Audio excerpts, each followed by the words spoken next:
Love, celebration, and the promise of a lifetime together, that's what a wedding represents. It is the one day meant to be perfect, a day where nothing else matters but two hearts joining as one. But what happens when beneath the veil of happiness, there lurks a darkness so profound that even the brightest love cannot dispel it?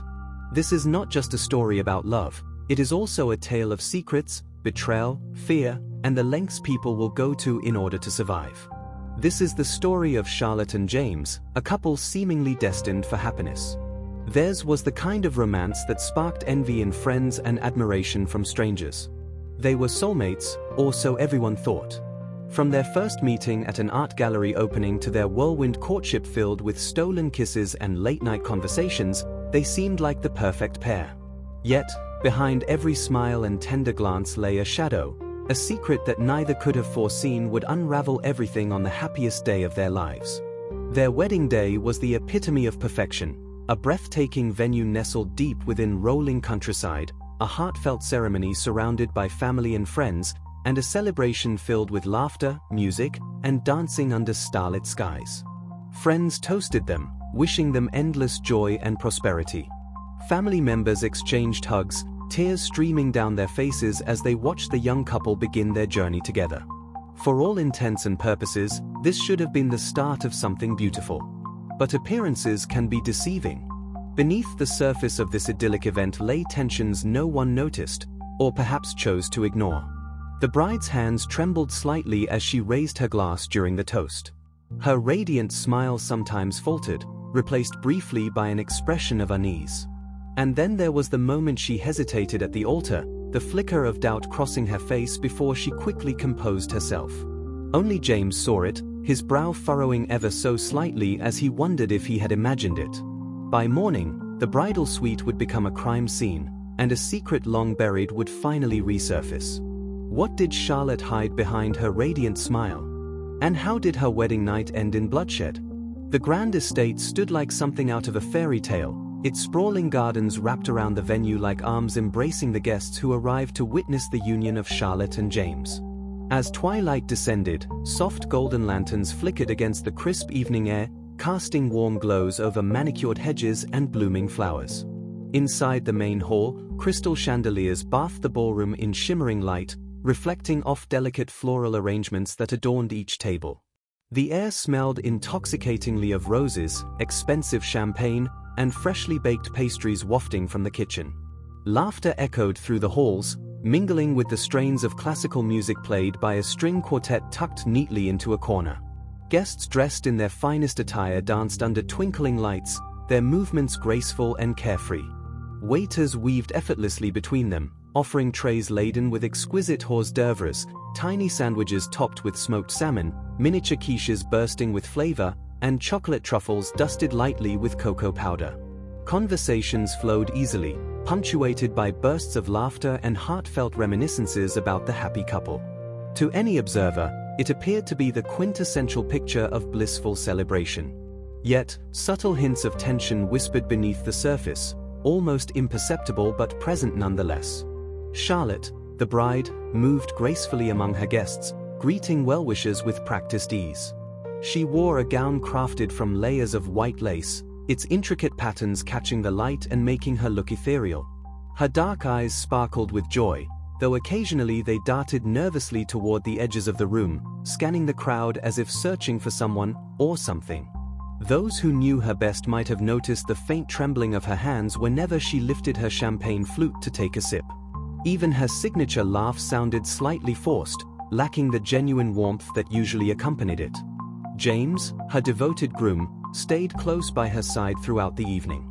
Tall and handsome, he exuded confidence and charm, his gaze rarely straying far from his bride. He held her hand often, squeezing it gently as if reassuring himself that she was real, that this moment, the culmination of months of planning and anticipation, was actually happening. Still, even he couldn't shake the nagging feeling that something wasn't quite right. During the speeches, he caught her glancing over her shoulder more than once, her posture stiffening momentarily before relaxing again. When he asked her later if everything was okay, she smiled brightly and assured him that she was fine, but the tightness around her eyes betrayed her words. Outside, the wind picked up, rustling the hedges like whispers in the night.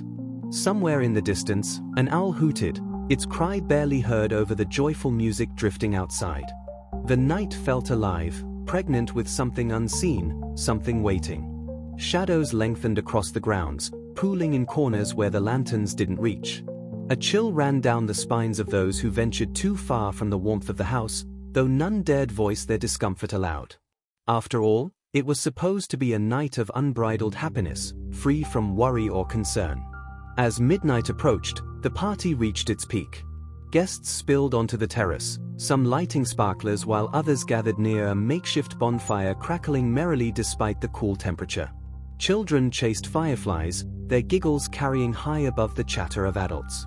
Couples stole away to quiet spots, sharing stolen kisses beneath the watchful gaze of the full moon.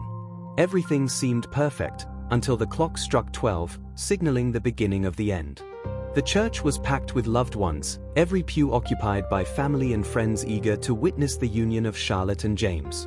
The scent of fresh lilies permeated the air, mingling with the faint aroma of beeswax candles burning steadily along the aisles. Sunlight filtered through stained glass windows, painting vibrant hues of red, blue, and gold onto the stone floor. The atmosphere buzzed with anticipation, a palpable energy that made even the most stoic individuals smile. Charlotte walked down the aisle, her fingers gripping the bouquet tightly enough to leave imprints on her palms. Every step felt heavier than the last, as though she were walking toward something far more ominous than marriage. Her father escorted her, his pride evident in the way he puffed out his chest and beamed at the congregation. But Charlotte's attention remained fixed ahead, on James standing at the altar, his face a mixture of awe and devotion. His vows were spoken with such sincerity that even the most hardened guests felt a lump form in their throats. "From this day forward," he declared, his voice steady and strong, "I promise to love you, protect you, and stand by you, no matter what." Charlotte swallowed hard. No matter what. Those three simple words reverberated in her mind, triggering memories she had tried so desperately to bury. Her own vows came next, delivered softly, almost cautiously. Though her lips curved into a smile, her eyes betrayed her, flitting briefly over the crowd as if searching for someone, or something. When James kissed her hand gently after the officiant pronounced them husband and wife, the room erupted into cheers. Confetti rained down upon them, and flashes from cameras illuminated the space intermittently. But amid the jubilation, Charlotte's gaze drifted upward, past the heads of the cheering guests, landing on a figure standing near the back of the church. The man's face was partially obscured by shadows, but his piercing stare sent a shiver down her spine. She blinked, and when she looked again, he was gone. Forcing herself to focus, Charlotte allowed James to pull her into an embrace. His arms felt safe, comforting, yet they couldn't shield her from the storm brewing inside her heart. As they exited the church arm in arm, the sunlight blindingly bright after the dim interior, she realized that the nightmare she had hoped was over had only just begun. The reception was nothing short of magical, a continuation of the enchantment that had defined the entire day. The couple swayed on the dance floor, their first dance as husband and wife framed by cascading fairy lights strung delicately from ceiling beams. Guests watched enviously, clapping rhythmically to encourage the newlyweds. James spun Charlotte effortlessly, eliciting peals of laughter from her that sounded natural but carried a note of strain underneath. The speeches followed, filled with laughter, touching memories, and promises of a bright future. James's best man, Tom, regaled the audience with tales of college antics involving James, drawing raucous applause and groans of embarrassment from the groom.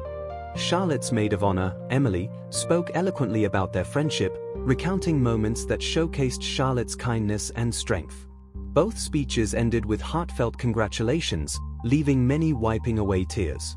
Yet, as the night wore on, James noticed something unsettling. Charlotte's laughter was slightly too forced, her glances over her shoulder too frequent. Was she nervous? Anxious? Or was it something more? When he reached for her hand during a slow song, it was ice cold, sending a prickle of unease up his spine. "Are you all right?" he murmured, concerned. "I'm fine," she replied quickly, forcing another smile. "Just tired." But James wasn't convinced. He remembered the fleeting look she'd given earlier, the way her body tensed whenever someone unexpected entered her line of sight. There was something weighing heavily on her, something she hadn't shared with him, and now, he feared it might tear them apart before their life together had truly begun. As the party dwindled, the couple retreated to their suite, a lavish room adorned with rose petals scattered across the bed and candlelight flickering against the walls. The door clicked shut behind them, sealing them off from the revelry below. James poured them champagne, attempting to recreate the celebratory mood, but Charlotte barely touched hers. Instead, she stood near the window, gazing out into the darkness, her silhouette stark against the backdrop of the moonlit landscape. "Charlotte?" James asked softly, stepping closer. His voice carried both curiosity and concern. "What's wrong?" She turned slowly, her face pale under the dim light. "There's something I need to tell you," she began, her voice trembling. "Something I never wanted to keep secret, but I had to. For your sake." James frowned, setting his glass aside. "Tell me." Charlotte opened her mouth, then closed it, her fingers gripping the fabric of her dress until her knuckles turned white. "Years ago," she started haltingly, "before I met you, I was involved with someone dangerous." Her breath hitched, and she paused, collecting herself before continuing. "He was abusive, controlling. I managed to escape, but he swore he'd find me if I ever tried to move on. That he'd kill anyone who got in his way, including you." James stared at her, shock registering on his features. "Why didn't you tell me sooner?" "I didn't think he'd follow me here," she whispered, tears welling in her eyes. "But tonight, I saw him. In the crowd. Watching us." A gust of wind howled outside, rattling the window panes. The tension in the room thickened, suffocating in its intensity. James stepped closer, pulling her into his arms. "We'll figure this out together," he promised. "You're not alone anymore." But before he could say more, a sound shattered the fragile calm, a scraping noise coming from the other side of the door. Both froze, hearts pounding in unison.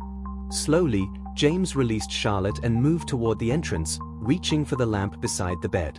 As he unscrewed the base, preparing to use it as a weapon, Charlotte grabbed his wrist. "No," she said firmly. "If he's here, I have to handle it myself." Before James could protest, she crossed the room, retrieving a small knife hidden in the drawer of the bedside table. It was a precaution she had taken weeks ago, after spotting suspicious activity near her apartment building.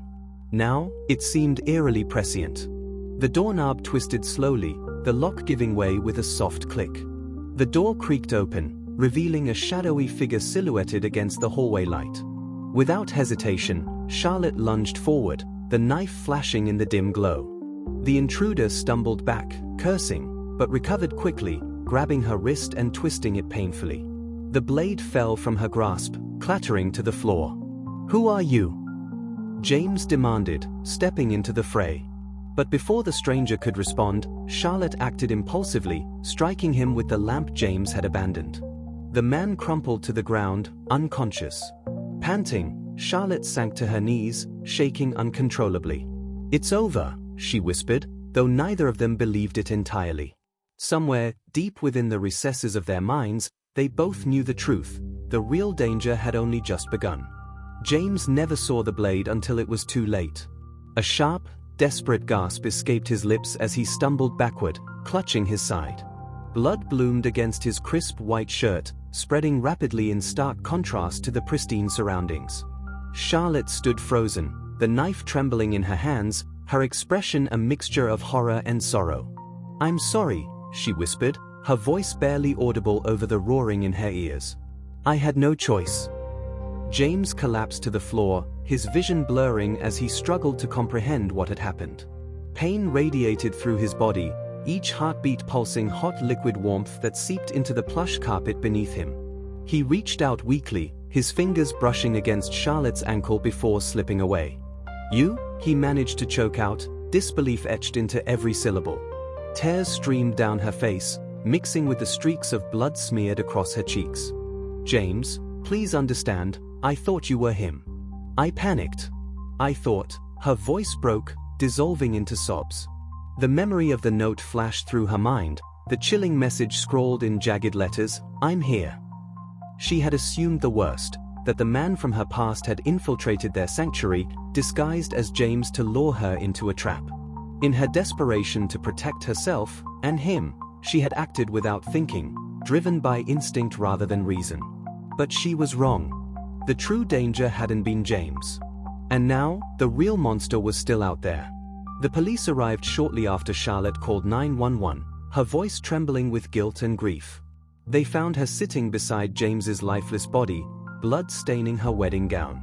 She didn't resist when they took her away, her legs moving mechanically as if detached from her consciousness. In the interrogation room, her secret unraveled piece by painful piece. Years ago, Charlotte had been trapped in an abusive relationship with a man named Marcus, a former co-worker whose possessive tendencies escalated into violence after she attempted to break things off. He had stalked her relentlessly, threatening harm to anyone who dared interfere. Eventually, she managed to escape, changing her name and relocating to a new city where she built a new life, one that included meeting James. On the day of the wedding, she had seen Marcus, or so she believed, in the crowd. His presence ignited a primal fear within her, one that clouded her judgment and drove her actions that fateful night. When she entered the suite, she found the note slipped under the door, confirming her worst fears. In her mind, killing James, or whoever she thought he was, had been an act of self-defense. But further investigation revealed a shocking twist. Marcus hadn't been at the wedding at all. Surveillance footage showed him miles away, celebrating his own engagement to another woman. The real perpetrator remained unidentified, lurking in the shadows, watching and waiting for their next move. Love, trust, and fear, three forces that shape us in ways we cannot predict. Charlotte's secret wasn't just one of betrayal, it was one of survival. But in her desperate attempt to escape the past, she had destroyed her future. As the rain poured outside, washing away the blood from the pavement, one question lingered: what happens when the real threat is still watching? And who will be next?